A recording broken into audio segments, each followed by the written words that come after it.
कहानी की शुरुआत में हमें दो भाइयों को दिखाया जाता है, जिनमें से बड़े भाई का नाम निथिन और छोटे का नाम सैम है। ये दोनों भाई चोरी छुपे एक म्यूजियम में जाते हैं और वहां जाकर एक मैप चुराने की कोशिश करते हैं। यहाँ बड़ा भाई निथिन अपने छोटे भाई सैम से कहता है कि यह मैप बहुत ज्यादा कीमती है और यह मैप एक बहुत ही बड़े खजाने का रास्ता दिखाता है। यह कहकर बड़ा भाई फ्रेम को खोलकर मैप चुराने ही वाला होता है कि तभी वहाँ पीछे से गार्ड आ जाते हैं और वो इन दोनों भाइयों को पकड़कर एक अनाथ आश्रम में ले जाते हैं। दरअसल इन दोनों के पेरेंट्स नहीं थे और यह दोनों शुरू से ही अनाथ आश्रम में रहा करते थे। पुलिस उस अनाथ आश्रम की हेड से कहते हैं कि यह दोनों म्यूजियम से चोरी करते हुए पकड़े गए। ये सुनकर वो लेडी बहुत ज्यादा गुस्सा हो जाती है, क्योंकि इन दोनों भाइयों का यह पहली बार नहीं था। ये दोनों भाई पहले भी कई बार उस मैप को चोरी करते हुए पकड़े गए थे। इसलिए वो लेडी इनके बार बार चोरी करने की आदत से तंग आकर पुलिस ऑफिसर से कहती है कि सैम अभी छोटा है, इसलिए आप सैम को छोड़कर निथिन को अपने साथ जेल ले जाओ, क्योंकि बार बार समझाने के बावजूद भी निथिन चोरी करना नहीं छोड़ रहा था। अब यहाँ निथिन जेल नहीं जाना चाहता था, इसलिए वो यहाँ से भागने का डिसाइड करता है। तब वो अपने सामान को पैक करने के बहाने अपने रूम में जाता है। वो अपना सामान पैक करके यहाँ से भागने ही वाला होता है कि तभी पीछे से उसका छोटा भाई सैम आ जाता है। सैम अपने बड़े भाई से कहता है कि तुम मुझे छोड़कर जा रहे हो, मैं तुम्हारे बिना नहीं रह सकता। यह सुनकर सैम का बड़ा भाई सैम के पास आता है और उसे कहता है कि मैं खुद को पुलिस के हवाले नहीं करना चाहता। तुम जानते हो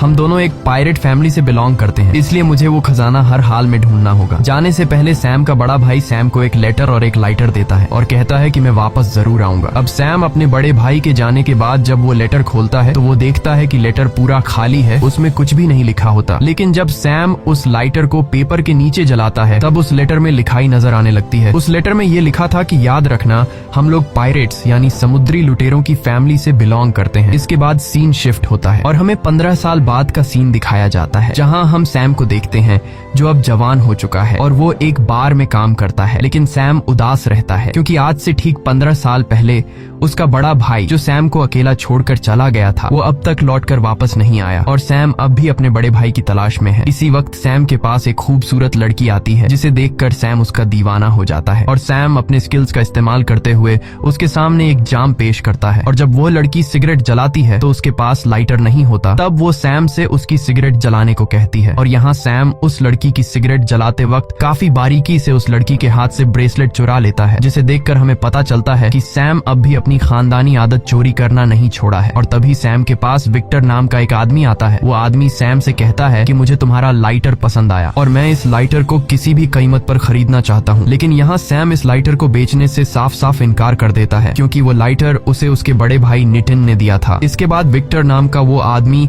अपने असली मुद्दे पर आता है। वो सैम से कहता है कि मुझे पता है कि तुम अपने बड़े भाई की तलाश में हो और मैं जानता हूँ कि वो कहाँ पर है। ये कहकर विक्टर नाम का वो आदमी वहाँ से चला जाता है। उस आदमी के जाने के बाद जब सैम अपनी पॉकेट चेक करता है जिसके अंदर उसने उस लड़की से चुराया हुआ ब्रेसलेट रखा था, तब सैम को अपनी पॉकेट में ब्रेसलेट नहीं मिलता, बल्कि ब्रेसलेट की जगह उसे विक्टर नाम के उस आदमी का कार्ड मिलता है जिस पर विक्टर का एड्रेस लिखा हुआ होता है। यानी कि विक्टर सैम से भी चोरी में 2 कदम आगे है और अब सैम सीधा विक्टर के घर पर चला जाता है। अंदर आकर वो देखता है कि इस घर में हर जगह कीमती चीजें रखी गई हैं और तभी सैम की नजर उस मैप पर पड़ती है जो आज से 15 साल पहले सैम और उसके बड़े भाई ने चुराने की कोशिश की थी। अब जब सैम इस मैप को देख रहा होता है तभी पीछे से विक्टर आ जाता है। विक्टर कहता है कि मुझे पता था कि तुम यहाँ आओगे। तब सैम विक्टर से कहता है कि यह तो वही मैप है जिसमें एक खजाने का नक्शा दिखाया गया है और इस मैप के रास्ते पर जाकर बहुत सारे लोगों ने अपनी जान दे दी और उन्हें कुछ भी हासिल नहीं हुआ। ये सिर्फ एक झूठी कहानी थी। तब विक्टर सैम से कहता है कि यह कोई झूठी कहानी नहीं है और ये खजाना सच में है। इसके बाद विक्टर वहाँ एक बुक खोलता है और इस बुक में वो सैम को एक शिप की तस्वीर दिखाता है और कहता है कि यह शिप कोई आम शिप नहीं है, बल्कि यह एक बहुत ही पुरानी शिप है जिसकी कीमत 500 करोड़ है। साथ ही साथ इस शिप में बहुत सारा खजाना भी छुपा हुआ है। तब सैम विक्टर से कहता है कि मेरा भाई कहाँ है, जिस पर विक्टर जवाब देता है कि तुम्हारा भाई और मैं इसी खजाने के पीछे लगे हुए थे, लेकिन फिर तुम्हारा भाई कहीं खो गया और पिछले 2 सालों से मैंने उसे नहीं देखा। लेकिन जाने से पहले तुम्हारे भाई ने इस खजाने के बारे में मुझे कई क्लूज दिए और मुझे पता है कि तुम्हें भी इस खजाने के बारे में काफी जानकारी है, इसलिए हम दोनों मिलकर इस खजाने को ढूंढ लेंगे। लेकिन सैम विक्टर के इस ऑफर को रिजेक्ट कर देता है। तब विक्टर सैम से कहता है कि अगर तुम मेरा साथ दोगे तो तुम्हें तुम्हारा बड़ा भाई भी मिल सकता है। ये सुनकर सैम सोच में पड़ जाता है और सीधा घर चला आता है। घर आकर वो अपने भाई की फोटोज देखने लगता है। अपने भाई की फोटोज देखकर सैम बहुत ज्यादा इमोशनल हो जाता है और विक्टर के साथ खजाना और अपने भाई को ढूंढने के लिए राजी हो जाता है। अगली सुबह सैम विक्टर के पास जाता है और उससे कहता है कि मैं खजाना ढूंढने के लिए तैयार हूँ। तब विक्टर उसे पेपर पर एक की का साइन दिखाता है और कहता है कि यह वही चाबी है जिससे हम खजाने तक पहुंच सकते हैं। और इस तरह की 2 और चाबियां हैं, जिसमें से एक चाबी तो मेरे पास है, लेकिन दूसरी चाबी एक ऑक्शन कंपनी में नीलाम होने वाली है, जिसे हमें जल्द ही चुराना होगा। इसके बाद विक्टर सैम को उसी ऑक्शन कंपनी के पास ले जाता है और सैम से कहता है कि ये वही कंपनी है जहां पर वो दूसरी चाबी हमें चुरानी है। इसके बाद ये लोग इस चाबी को चुराने के प्लान में लग जाते हैं और उनका प्लान काफी सिंपल होता है कि ये दोनों इस ऑक्शन कंपनी की लाइट्स बंद कर देंगे और अंधेरे में इस चाबी को चुरा कर ले जाएंगे। इसके बाद फाइनली वह दिन आ जाता है जिस दिन वह चाबी नीलाम होने वाली होती है। ये दोनों भी इस ऑक्शन कंपनी में पहुंच जाते हैं। अब प्लान के मुताबिक जब सैम लाइट्स ऑफ करने के लिए कंट्रोल रूम में जाता है, तभी वहाँ सिक्योरिटी गार्ड्स आ जाते हैं और सिक्योरिटी गार्ड्स सैम को पकड़ने लगते हैं, लेकिन सैम उनसे खुद को बचाता हुआ वहाँ से भागने लगता है। लेकिन सिक्योरिटी गार्ड सैम का पीछा नहीं छोड़ते। तब सैम इन सिक्योरिटी गार्ड से खुद को बचाने के लिए छत पर लगी लाइट से लटक जाता है और इन लाइट्स की मदद से वह फ्लोर के एक साइड से दूसरे साइड पर पहुंचने की कोशिश करता है। इस दौरान नीचे मौजूद सभी लोगों की नजर सैम पर होती है और इसी मौके का फायदा उठाते हुए विक्टर गार्ड के कपड़े पहनकर चुपचाप वहाँ से चाबी चुरा लेता है। लेकिन जैसे ही विक्टर वहाँ से निकलने वाला होता है, तभी वहाँ एक लड़की आती है जिसका नाम लेला है और वो विक्टर के गले पर चाकू रखकर कहती है कि यह चाबी मुझे दे दो। तभी वहाँ कुछ गार्ड्स आ जाते हैं। गार्ड्स देखते हैं कि उस लड़की ने एक गार्ड के गले पर चाकू रखा है, क्योंकि विक्टर ने गार्ड का सूट पहना हुआ होता है। तब गार्ड्स विक्टर को अपना साथी समझकर उस लड़की को पकड़ लेते हैं और विक्टर आसानी से वहाँ से निकल जाता है। बाहर उसे सैम भी मिल जाता है। तब ये दोनों एक कार में बैठकर वहाँ से निकल जाते हैं और इसके बाद ये दोनों सीधे पहुँचते हैं बार्सिलोना। वहाँ उनकी मुलाकात फ्रेजर नाम की एक लड़की से होती है। फ्रेजर विक्टर को पहले से ही जानती होती है। यहाँ फ्रेजर और विक्टर के बीच ढेर सारी बातें होती हैं और उनकी बातों से सैम को पता चलता है कि वो दूसरी चाबी विक्टर के पास नहीं बल्कि फ्रेजर के पास है। तब विक्टर फ्रेजर से कहता है कि वह दूसरी चाबी हमें दे दो, हम तीनों मिलकर खजाना ढूंढ लेंगे और पार्टनर बन जाएंगे। लेकिन फ्रेजर इनका पार्टनर बनने से इनकार कर देती है और वहाँ से जाने लगती है। तभी इन दोनों को शक होता है कि फ्रेजर ने खजाना चुराने का इतना बड़ा मौका कैसे रिजेक्ट कर दिया। और जब सैम अपना बैग चेक करता है, तब उसे पता चलता है कि फ्रेजर उनकी भी चाबी चुरा कर ले गई है। इसके बाद सैम बिना सोचे समझे फ्रेजर के पीछे भागने लगता है और काफी देर तक भागने के बाद जब फ्रेजर अपनी कार में बैठकर निकलने ही वाली होती है, तब उसकी कार के सामने सैम आ जाता है और साथ ही विक्टर भी वहाँ पहुँच जाता है। विक्टर फ्रेजर से कहता है कि अगर तुम सारा खजाना अकेले लेना चाहती हो तो जाओ, चली जाओ, हम तुम्हें नहीं रोकेंगे, लेकिन तुम नहीं जानती कि यह चाबी कहाँ और किस वक्त लगेगी और इसका राज सिर्फ सैम को ही पता है। यह सुनकर फ्रेजर इन दोनों के साथ काम करने के लिए तैयार हो जाती है और इसके बाद ये तीनों एक चर्च पहुंचते हैं और ये लोग उस चर्च के नीचे बेसमेंट में चले जाते हैं। वहाँ उन्हें वो चाबी लगाने की जगह भी मिल जाती है। वो चाबी लगाने की जगह एक स्टेचू के नीचे होती है। अब इन लोगों को ये बात नहीं पता थी कि चाबी को किस साइड पर घुमाना है। तब विक्टर एक बुक पढ़ता है और कहता है कि दोनों चाबियों को राइट साइड घुमाना है और जब ये लोग चाबी को राइट साइड पर घुमाते हैं, तभी उस स्टैच्यू से तीर निकलने लगते हैं। लकीली इन तीनों को तीर नहीं लगती और उनकी जान बच जाती है। इसके बाद दोबारा रिस्क लेते हुए सैम और फ्रेजर चाबियों को लेफ्ट साइड पर घुमाते हैं, जिसके बाद स्टैच्यू के नीचे से रास्ता निकल आता है। वो रास्ता एक टनल से होकर जा रहा था। तब यहाँ विक्टर कहता है कि तुम दोनों उसी टनल के रास्ते से आगे बढ़ो, मैं यहाँ बाहर तुम लोगों को प्रोटेक्ट करूंगा ताकि कोई भी तुम्हारे पीछे अंदर नहीं आ सके। सैम और फ्रेजर को विक्टर की बात ठीक लगती है, जिसके बाद सैम विक्टर को अपने मोबाइल के जीपीएस के साथ कनेक्ट कर लेता है ताकि ये लोग जहाँ पर भी हों इन्हें एक दूसरे की लोकेशन मिलती रहे। इसके बाद सैम और फ्रेजर उस टनल के रास्ते से आगे बढ़ने लगते हैं और आगे बढ़ते हुए ये दोनों एक दूसरे दरवाजे के पास पहुंच जाते हैं जो इसी क्रॉस वाली चाबी से खुल सकता था। अब फ्रेजर जैसे ही उस दरवाजे को खोलने की कोशिश करती है तो वहां पर पानी भरना शुरू हो जाता है, क्योंकि ये दरवाजा ऊपर एक फाउंटेन से जुड़ा हुआ होता है और अगर जल्दी ये लोग बाहर नहीं निकले तो ये लोग पानी में डूब कर मर जाएंगे। और अब इस दरवाजे को खोलने के लिए दूसरे दरवाजे पर चाबी लगाकर पहले उसे खोलना होगा। सैम यहाँ विक्टर को कॉल करता है और उसे अपनी सारी सिचुएशन समझाकर कहता है कि बाहर तुम्हें एक चाबी का होल दिखाई देगा, तुम्हें जल्दी उसे खोलना होगा। अब विक्टर जो पहले से सैम के साथ जीपीएस के थ्रू कनेक्ट था, इसलिए वो उनकी लोकेशन जान लेता है कि ये दोनों कहाँ फंसे हैं। विक्टर उस जगह के करीब आकर जब सामने देखता है तो उसे वो चाबी वाला होल भी नजर आ जाता है। अब विक्टर उस जगह में चाबी लगाने के लिए सामने लगे ग्लास को तोड़ने लगता है। तभी लेला नाम की वो लड़की वहाँ आ जाती है जिसने पहले भी विक्टर पर अटैक किया था और अब इन दोनों में फाइट होने लगती है। दूसरी तरफ सैम और फ्रेजर पानी में डूबते ही जा रहे थे। यहाँ विक्टर उस लड़की से काफी देर तक लड़ने के बाद उसे सामने के ग्लास पर मारकर बेहोश कर देता है और जल्दी से उस दरवाजे में चाबी लगा देता है। विक्टर के चाबी लगाते ही दूसरी तरफ सैम और फ्रेजर के लिए ऊपर से दरवाजा खुल जाता है और उनकी जान बच जाती है। अब ये दोनों उस जगह से बाहर आते हैं और एक बार फिर से आगे बढ़ने लगते हैं। अब बारी थी फाइनल दरवाजे को खोलने की, लेकिन कोई भी ये नहीं जानता था कि इस दरवाजे को कैसे ओपन करना है। विक्टर बाहर खड़ा एक होल में से इन दोनों को देख रहा था।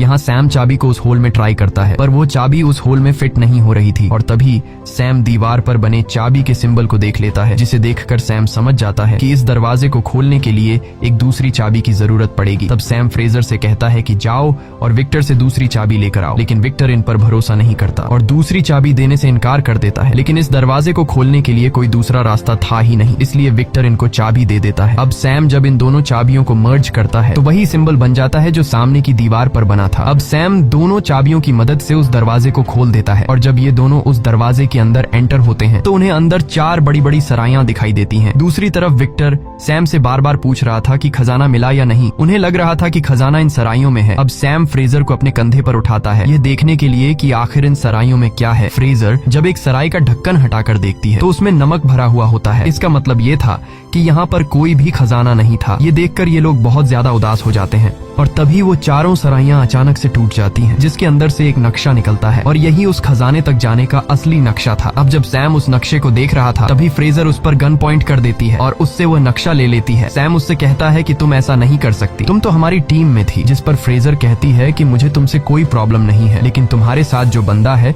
जिसका नाम विक्टर है वो एक धोखेबाज इंसान है और उसने तुम्हारे बड़े भाई को भी धोखा दिया था। इसके बाद फ्रेजर सैम को गन से सिर पर मारकर बेहोश कर देती है और अपने साथ मैप और दोनों चाबियों को लेकर वहाँ से चली जाती है। कुछ देर बाद विक्टर सैम के पास आता है और वो सैम को बेहोश देखकर समझ जाता है कि फ्रेजर हमें धोखा देकर अपने साथ मैप और चाबियां ले गई है। सैम को जब होश आता है तो वो विक्टर से गुस्से में पूछता है कि मेरा भाई कहाँ है। अब विक्टर उसे बताता है कि मैं और तुम्हारा भाई बहुत साल पहले इस खजाने को ढूंढने के लिए निकले थे, लेकिन इस खजाने को ढूंढने सिर्फ हम नहीं बल्कि लैला नाम की वो लड़की भी थी जिसने म्यूजियम में मेरी गर्दन पर चाकू रख दिया था और उसी ने तुम्हारे भाई को मार दिया। ये सुनकर सैम बहुत ज्यादा इमोशनल हो जाता है और वहाँ से जाने लगता है, लेकिन तभी विक्टर उससे कहता है कि तुम्हारा भाई चाहता था कि उसके मरने के बाद तुम उसके सपने को पूरा करो। ये सुनकर सैम विक्टर से कहता है कि ठीक है, मैं इस खजाने तक अपने भाई के लिए जरूर जाऊंगा और खजाना मिलते ही हम दोनों के रास्ते अलग अलग हो जाएंगे। ये कहकर सैम वहाँ से चला जाता है। दूसरी तरफ हम फ्रेजर को देखते हैं जहाँ पर लैला भी मौजूद होती है। ये वही लड़की है जिसने सैम के बड़े भाई को मारा है और यहाँ हमें पता चलता है कि फ्रेजर और लैला दोनों एक ही आदमी के लिए काम करती हैं। फ्रेजर अपने बॉस को वो नक्शा और चाबी दे देती है, जिसे देखकर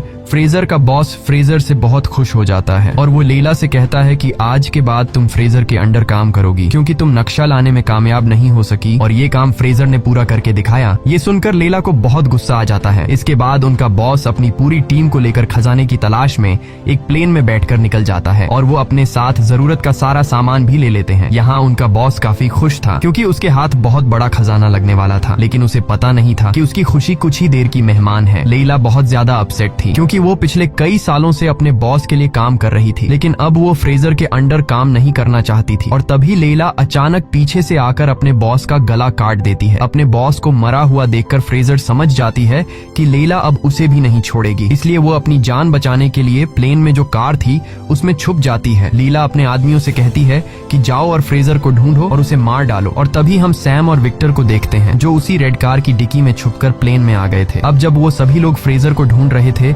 इसी मौके का फायदा उठाकर सैम और विक्टर चुपके से जाकर मैप चुरा लेते हैं। कुछ देर बाद लैला फ्रेजर को देख लेती है, जिसके बाद इन दोनों के बीच फायरिंग स्टार्ट हो जाती है। जब वो लोग एक दूसरे पर फायरिंग करने में बिजी होते हैं तभी यहाँ विक्टर सैम से कहता है कि हमें मैप मिल चुका है, इसलिए हमें जल्दी से पैराशूट लेकर यहाँ से जाना होगा। अब विक्टर तो पैराशूट लेकर वहाँ से जंप कर देता है, लेकिन सैम यहाँ से नहीं कूदता क्योंकि लैला ने उसके भाई को मारा था और आज सैम अपने भाई का बदला लेना चाहता था। वो लैला से कहता है कि तुमने मेरे भाई को क्यों मारा है। लैला उसे कोई जवाब नहीं देती और अपने आदमियों को उसे मार डालने के लिए कहती है। अब जब लैला के आदमी सैम को मारने के लिए आगे बढ़ते हैं तभी सैम वहाँ पर सारा सामान जो एक दूसरे के साथ अटैच था उसे खोल देता है, जिससे प्लेन का सारा सामान बाहर गिरने लगता है। अब सैम भी पैराशूट लेकर वहाँ से कूदना चाहता था, लेकिन तभी उसका एक पैर रस्सी में फंस जाता है, जिससे वो सामान के साथ ही बाहर हवा में उड़ने लगता है। लेकिन वो जैसे तैसे करके एक बार फिर से प्लेन में आ जाता है। पर तभी फ्रेजर जिस कार में छुपी हुई थी वो उसी कार को लेकर हवा में जंप करने वाली थी और तभी उसके सामने सैम आ जाता है, जिससे वो टक्कर मारकर उसे प्लेन से गिरा देती है। अब जब वो दोनों नीचे गिर रहे थे तभी फ्रेजर सैम से कहती है कि जल्दी से पैराशूट खोलो, लेकिन यहाँ पर तो सैम ने कोई पैराशूट लिया ही नहीं था, इसलिए वो दोनों एक कार्गो की तरफ जंप मारते हैं और जैसे तैसे करके उस कार्गो को पकड़ लेते हैं, जिसके बाद सैम उस कार्गो का पैराशूट खोल देता है और वो दोनों कार्गो के साथ सीधे नीचे समुद्र के पानी में जा गिरते हैं। जिसके बाद वो दोनों समुद्र के किनारे पर पहुंच जाते हैं। वहां पहुंचने के बाद वो दोनों एक होटल में रुकते हैं और रात को वो दोनों मैप को समझने की कोशिश करते हैं, लेकिन यहाँ पर फ्रेजर को तो कुछ भी समझ नहीं आता, इसलिए वो आराम से जाकर सो जाती है। लेकिन सैम यहाँ पर पूरी रात मेहनत करता है और वो उन चाबियों का इस्तेमाल करके खजाने का लोकेशन जान लेता है। इसके बाद सैम उस खजाने की लोकेशन एक नोट पर लिख देता है और जाकर सो जाता है। जब सुबह फ्रेजर उठती है तो वो देखती है कि सैम ने मैप को समझकर खजाने की लोकेशन निकाल ली है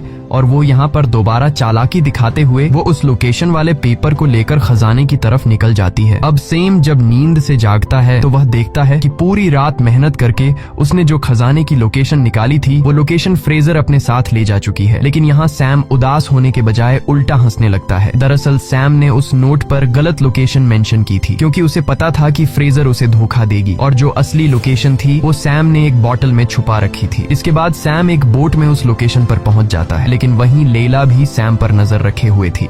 सैम बोट से उतरकर फाइनली उस जगह पर पहुंच जाता है जहां पर दो बड़े शिप्स और वो खजाना था जिसे ढूंढते ढूंढते न जाने कितने लोगों ने अपनी जान गंवाई थी। सैम उस शिप पर चढ़ जाता है जहां उसे ढेर सारे सोने से भरे हुए ड्रम्स मिलते हैं। ये देखकर सैम बहुत ज्यादा खुश हो जाता है, लेकिन तभी पीछे से उसे विक्टर की आवाज आती है। सैम उससे पूछता है कि तुम यहाँ पर कैसे आए? तब विक्टर उसे जवाब देता है कि क्या तुम भूल गए? तुम ही ने तो मुझे अपने जीपीएस से कनेक्ट किया था। इसके बाद वो दोनों वहाँ मौजूद सोने को एक बैग में भरने लगते हैं और तभी वहाँ लैला भी अपने लोगों के साथ पहुंच जाती है। इन लोगों को देखकर सैम और विक्टर दोनों शिप में छुप जाते हैं। लैला जब शिप पर इतना सारा सोना देखती है तो उसकी आंखें खुली की खुली रह जाती हैं। अब अगर वो चाहती तो वो अपने साथ सारा का सारा सोना ले जा सकती थी, लेकिन उसके मन में लालच जाग जाती है। वो अपनी पूरी टीम को बुलाती है और वो इन दोनों शिप्स को प्लेन के जरिए वहां से ले जाने वाली थी, क्योंकि वो ये जानती थी कि खजाने के साथ साथ इन शिप्स की कीमत भी करोड़ों में है। इसलिए लैला हेलीकॉप्टर से दोनों शिप्स को उठा लेती है। अब विक्टर और सैम भी जिस शिप में छुपे हुए थे वहां से बाहर आ जाते हैं और वो दोनों उन शिप्स को लैला से छीनने के काम में लग जाते हैं। ये दोनों शिप पर मौजूद लैला के गार्ड से लड़ने लगते हैं। यहाँ पर सैम भी एक गार्ड को खूब मार रहा था और वो दोनों गार्ड्स को उठाकर शिप से नीचे फेंकने लगते हैं। काफी देर तक गार्ड से लड़ने के बाद वो दोनों एक शिप को हाईजैक कर लेते हैं। अब लैला जब देखती है कि उसका एक शिप सैम और विक्टर ने हाईजैक कर लिया है तो वो बहुत गुस्सा हो जाती है और वो अपना हेलीकॉप्टर उनके पीछे लगा लेती है। विक्टर उनसे बचने के लिए हेलीकॉप्टर के जरिए शिप को तेजी से आगे बढ़ाता है, मगर यहाँ लैला भी उसका पीछा नहीं छोड़ती और वो अपना शिप विक्टर के शिप के करीब करके अपने लोगों को विक्टर और सैम से लड़ने के लिए भेज देती है। अब यहाँ सैम उन लोगों से लड़ने लगता है और तभी लैला सामने से आकर विक्टर के शिप को टक्कर मारती है, लेकिन इस टक्कर से विक्टर के शिप को ज्यादा नुकसान नहीं पहुंचता। इसलिए लैला अब दोबारा पीछे जाकर फिर से फुल स्पीड में विक्टर के शिप से टक्कर मारने के लिए आगे बढ़ती है। तभी सैम अपने शिप पर एक पुरानी कैनन देख लेता है और वो जल्दी से उसमें गन पाउडर लोड करके लैला के हेलीकॉप्टर पर अटैक कर देता है, जिससे लैला के हेलीकॉप्टर में आग लग जाती है और वो शिप एक पहाड़ से जा टकराता है। लेकिन टकराने से पहले लैला जैसे तैसे करके अपने शिप से कूदकर विक्टर के शिप पर आ जाती है और वो यहाँ शिप से एक बहुत बड़ी चेन समंदर में फेंक देती है, जिसकी वजह से